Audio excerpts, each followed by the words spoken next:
Hablemos un poquito entonces de normalidad, que es un tema que ya hemos tocado en los videos de la semana pasada, cuando hablamos de la prueba de Harkever, y bueno, cuando hablamos justamente de los supuestos del modelo de regresión lineal normal clásico. Si era este sexto supuesto, de normalidad de los errores. Em, Nosotros también oportunamente en la clase de modelo de regresión simple hablamos de esta cuestión, ¿no? De que si los errores siguen una instrucción normal, si los errores siguen una instrucción normal, entonces esa normalidad, ¿sí? Junto con la aleatoriedad de los errores se va a transmitir a la variable dependiente y, ¿m? y desde la variable dependiente se va a transmitir, por así decirlo, a los estimadores de los parámetros poblacionales beta j, ¿sí? Esto es así porque los estimadores de mínimos cuadrados hoy se pueden expresar como combinaciones lineales de los valores de i. Por lo tanto, nada, si la variable i sigue una distribución normal, es como que los estimadores de mínimos cuadrados heredan esa distribución de i, ¿sí? Em, Distribución que, bueno, en principio era normal si conocíamos la varianza del error, pero si había que estimarla a partir de los datos muestrales. Era en realidad una distribución t-student con n menos grados de libertad que asintóticamente tiene una normal, ¿no? Esto era un poquito lo que habíamos hablado en el contexto del modelo de regresión simple. Y que resulta pertinente aquí. eh, ¿Por qué? Porque este supuesto era clave para las inferencias estadísticas, dijimos, ¿sí? Es un supuesto que no forma parte del teorema de Gauss-Markov. Por lo tanto, todas las propiedades que hemos hablado, que inclusive hemos hablado en el video pasado, ¿sí? De consistencia, ¿sí? O también las propiedades de ensejamiento y eficiencia, no dependen de este supuesto. ¿Mm? ¿Ok? Pero sí van a depender de este supuesto justamente las inferencias estadísticas, porque fíjense que al decir que la normalidad de los errores se transmite a la variable dependiente y la variable dependiente se transmite a los estimadores mínimos cuadrados, lo que estamos diciendo es que, bueno, básicamente las distribuciones estadísticas que asumimos que siguen estos estimadores de mínimos cuadrados dependen, ¿sí? En el fondo de la normalidad de los errores. Y si los errores no siguen una instrucción normal, bueno, no podemos decir que los estimadores, por ejemplo, digamos, de los parámetros beta j, estimadores de mínimos cuadrados, obviamente siempre estamos hablando de eso, sigan una distribución t-student asintóticamente normal. Em, entonces, ¿qué ocurre, por ejemplo, si en alguna regresión en particular no podemos asumir que los errores siguen una distribución normal? Esto es, por ejemplo, hacemos una regresión, ejecutamos la prueba de Harkever y nos da que hay evidencia de que los errores no siguen una distribución normal. Fíjense que esto implica también, a ver, para ilustrar esto un poquito desde el punto de vista intuitivo, que los errores no siguen una distribución normal implica que la variable dependiente tampoco sigue una distribución normal. Que en realidad es algo que si hacemos, si en muchas de las regresiones, de ejemplos prácticos que hemos visto en esta materia o regresiones que ustedes quieren ejecutar, eh, grafican un histograma de la variable pendiente, muchas veces se van a encontrar que no parece el histograma de una distribución normal, ¿no? Y si le ejecutan una prueba de Harke-Ibera, ni hablar, así por ahí es bastante habitual que rechacen la hipótesis nula, ¿sí? Em, entonces, a ver, eh, en este tipo de situaciones, ¿sí? Donde uno dice, che, pero pará, si la normalidad se transmite a la variable dependiente, la verdad que yo miro un histograma de la variable dependiente, esto no es ni por cerca una distribución normal. Mirá, ejecuté una prueba de Harkev sobre los errores y me da que la distribución no es normal. ¿Qué hacemos en esta situación? ¿Sí? Bueno, es aquí donde puede aparecer, ¿sí? El teorema central del límite, ¿sí? Donde podemos llegar a hacer uso del teorema central del límite en este contexto. Si se cumplen los supuestos del modelo de regresión lineal clásico, ¿sí? Los supuestos 1 a 5 bajo la formulación que hemos visto nosotros en los videos, ¿sí? Entonces, los estimadores de mínimos cuadrados clásicos van a seguir una distribución asintóticamente normal. ¿sí? Una distribución asintóticamente normal. Y vamos a poder usar esa distribución, ¿sí? Em, para llevar a cabo inferencias estadísticas, siempre y cuando el tamaño de muestra sea lo suficientemente elevado. Y bueno, justamente vamos a poder usar una normal estándar en esas circunstancias. Por ejemplo, para probar la significatividad individual de los beta J, ¿sí? Vamos a estandarizar los beta J utilizando justamente una media poblacional de cero y vamos a eh, utilizar la distribución normal estándar. Podríamos usar la t-student, si ustedes quieren, total asintóticamente también se aproxima a una normal estándar, ¿sí? En general vamos a hacer eso, eh, para llevar a cabo esa prueba. ¿Ok? Entonces, siempre que se cumplan los modelos, perdón, los supuestos del modelo de regresión lineal clásico 1 al 5 y el tamaño de muestra sea lo suficientemente elevado, vamos a poder ejecutar estas pruebas. Y bueno, y además, de vuelta, siempre que ocurra esto, la varianza muestral del error va a ser un estimador consistente de la varianza poblacional. ¿M? Em, Fíjense que esto que hemos dicho en la slide anterior no modifica la distribución exacta de los estimadores. ¿M?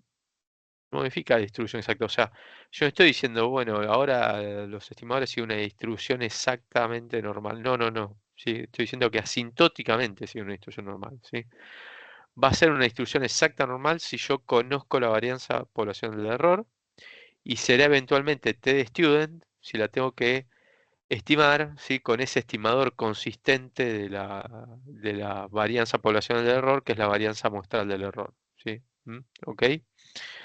Em, y para poder aplicar todo esto, sí, poder decir, bueno, mira, las inferencias estadísticas de significatividad individual, también la significatividad conjunta, ¿sí? Son válidas. Bueno, vamos a tener que tener un tamaño de muestra que consideremos lo suficientemente grande como para poder justificar esta aproximación que estamos haciendo con el teorema central del límite, porque lo que estamos haciendo en realidad es eso, es una aproximación. Estamos diciendo, bueno, mira, finalmente los errores tienen una distribución que por el tamaño de muestra podemos asumir que se aproxima lo suficiente a lo normal, entonces, nada, le podemos dar para adelante y ejecutar las pruebas de significatividad individual, conjunta, etcétera. Si esto no ocurriera, ¿sí? Si esto no ocurriera, lo que puede ocurrir es que la distribución T, que es lo que de vuelta en el fondo siempre vamos a estar usando, por ejemplo, para las pruebas de significatividad individual, no va a resultar una aproximación adecuada de la distribución de los betas sombreros y de los estimadores de mínimos cuadrados, estandarizados. Em, de vuelta, para que digamos, esos estimadores tengan una distribución aproximadamente normal, ¿sí? O aproximadamente t-student, tenemos que tener un tamaño de muestra lo suficientemente grande, ¿sí? Y entonces ahí la pregunta que surge es, bueno, ¿cuánto es ese tamaño de muestra grande? Y algo que se suele mencionar en algunos lados, y aparecen, digamos, si uno busca lo suficiente alguna referencia a esto, es el tamaño de muestra 30. Este tamaño de muestra, que parece un poco arbitrario, pero que en realidad surge de eh, eh, el teorema central del límite expresado en términos de la media muestral de una variable aleatoria, ¿sí?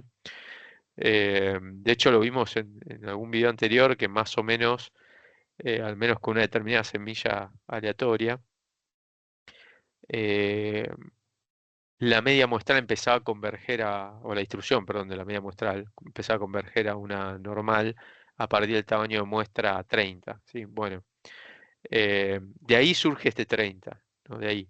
Pero eso es para la distribución de la media muestral, ¿sí? Acá estamos hablando de otra cosa, la distribución de los errores de un modelo de regresión, ¿sí? Entonces, este n igual a 30 no se puede usar como un criterio absoluto, ¿sí?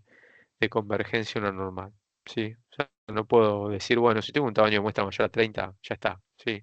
Puedo citar el teorema central del límite, ejecutar las pruebas de significatividad individual y conjunta, y todas esas pruebas, eh, para hacer inferencias acerca de la población y listo. ¿Sí? No, ¿sí? El tamaño de muestra aquí va a depender de muchísimas cosas, ¿sí? De muchísimas cosas muchísimas cosas, de algunas cosas, ¿sí? De la distribución en particular, o sea, distribución exacta que tengan los errores, ¿sí? Que en el fondo vaya uno a conocerla, porque lo que siempre conocemos son los residuos, ¿no? La distribución muestral, ¿sí? O sea, digamos, de los estimadores muestrales de los errores, ¿no? Que son los residuos. Va a depender también, fíjense, mucho que con esto, de la cantidad de parámetros estimados también, porque uno tiende a decir, bueno, a medida que aumenta el tamaño de muestra, bueno, puedo aplicar, o sea, si el tamaño de muestra es lo suficientemente grande, puedo aplicar el teorema central del límite, ¿no? Entonces, por ejemplo, a medida que aumenta el tamaño de muestra, bueno, la distribución de los errores debería converger a una distribución normal. Pero no pierdan de vista que en realidad aquí también juegan un rol los parámetros estimados, ¿sí? Porque los errores y los residuos, ¿sí? Que es una estimación de los errores, se computan eh, con una serie de estimadores de los parámetros. Y cuanto más variables explicativas tengo en el modelo de regresión que estimé, más parámetros tuve que estimar y más grados de libertad pierdo, ¿sí? Entonces, moraleja de esta perorata es que a más cantidad de parámetros yo tengo que estimar para computar los errores o los residuos del modelo de regresión, mayor es el tamaño de muestra que se requiere, ¿sí? Para la convergencia por el teorema central del límite, ¿sí? Y mucho cuidado aquí con aplicar el teorema central del límite en dos situaciones, ¿sí? En modelos de regresión donde tengamos evidencia de heterocedasticidad, porque fíjense que el teorema central del límite exigía variables independientes idénticamente distribuidas con una media constante, ¿sí? Y una varianza constante y finita, ¿sí? ¿Mm? Si la varianza no es constante, fíjense que medio que podrán estar extraídos de una misma distribución, no es una distribución uniforme como vimos en el ejemplo eh, anterior, ¿sí? O mismo de una normal, pero mucho cuidado porque si en realidad si va variando la varianza, ¿sí? Con las observaciones, bueno, en realidad no es la misma distribución, es el mismo tipo de distribución, pero con una varianza distinta, ¿sí? Y en este caso, bueno, todas las inferencias estadísticas, ¿sí? Con distribución, no, digamos, que dijimos que tenían supuestamente distribución t-student o FND con en las pruebas conjuntas, bueno, no podemos garantizar que tengan esa distribución, ¿sí? Y lo mismo pasa con el caso de correlación serial de los errores, porque fíjense que lo que requería el teorema central del límite eran variables independientes, subrayo independientes, idénticamente distribuidas. Si los errores, ¿sí? Correspondientes a distintas observaciones dependen entre sí, ¿sí? O sea, por ejemplo, el error de epsilon i está asociado al error o tiene una correlación con el error de otra observación j, epsilon j, ¿sí? Bueno, entonces ya los errores no son independientes entre sí, ¿sí? Justamente hay alguna relación entre los errores. Entonces ahí el teorema central del límite, de vuelta, nuevamente no sería apropiado aplicarlo. ¿M? Porque no, digamos, de vuelta, no estaríamos trabajando con variables independientes, ¿sí? Idénticamente distribuidas, subrayando independientes, y serían variables que no son independientes entre sí. ¿M? ¿Ok? Em, ¿Qué otras implicancias tiene la normalidad asintótica y la consistencia de la varianza del error? Bueno, solo como para mencionarlas, a medida que aumenta el tamaño de muestra, va mejorando la precisión de la estimación de los parámetros poblacionales, ¿sí? O sea, los estimadores son cada vez más precisos, ¿sí? Básicamente, la varianza decrece una tasa 1/n eh, y el desvío estándar 1/raíz de n, como se indica aquí.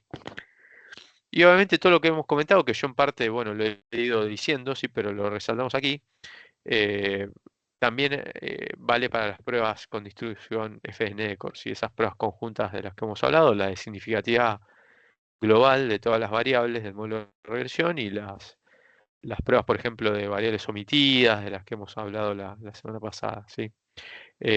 O sea que si yo puedo aplicar el teorema central del límite, ¿m? Porque tengo un tamaño de muestra elevado, no tengo problemas de heterocedasticidad ni de correlación serial, eh, bueno, básicamente no solo es válida, digamos, utilizar la distribución t-student como aproximación para pruebas significativas individual, sino también es válido utilizar la distribución f de Snecor para estas pruebas conjuntas. Em, Les recomiendo ahí en este sentido, respecto a este tema del tamaño de muestra, para el que nada, por ahí le quede alguna duda o alguna inquietud al respecto, la página 176 del capítulo 5 de Woolrich, ¿sí? Ahí digamos, los últimos dos párrafos hace una consideración muy clara, muy intuitiva, sobre este tema de, bueno, el uso y abuso del tamaño de muestra 30, ¿sí? Em, en este contexto, ¿no? Siempre, que en realidad no es tan apropiado utilizarlo, sino por lo menos así como criterio general. Y justamente para cerrar un poquito el video, a ver, todas estas consideraciones que hemos hecho nos permiten hacer uso del teorema central del límite en determinadas circunstancias, ¿sí? Jugando un poquito con las palabras, mucho cuidado porque lo que no nos permiten es hacer abuso del sistema, del teorema central del límite, ¿sí? Podemos hacer uso en determinadas circunstancias del teorema central del límite, pero ojo con abusar del teorema central del límite, ¿sí? Son muy relevantes todos estos puntos que hemos dado para eh, eh, poder considerar, ¿sí? Que es aplicable el teorema central del límite en una determinada regresión en particular, ¿sí? Eh, bueno, nada, con esto concluimos este video. En el siguiente video vamos a hablar de otro tema que está también en el capítulo 5 del libro de Woolrich, que son las pruebas de multiplicador de Lagrange, y que usamos esta clase también como introducción, dado que vamos a usar esta familia de pruebas en las próximas semanas, ¿sí? Algunas pruebas de heterocedasticidad y de correlación serial que vamos a ver justamente son pruebas de esta familia de pruebas, ¿sí? De multiplicador de Lagrange.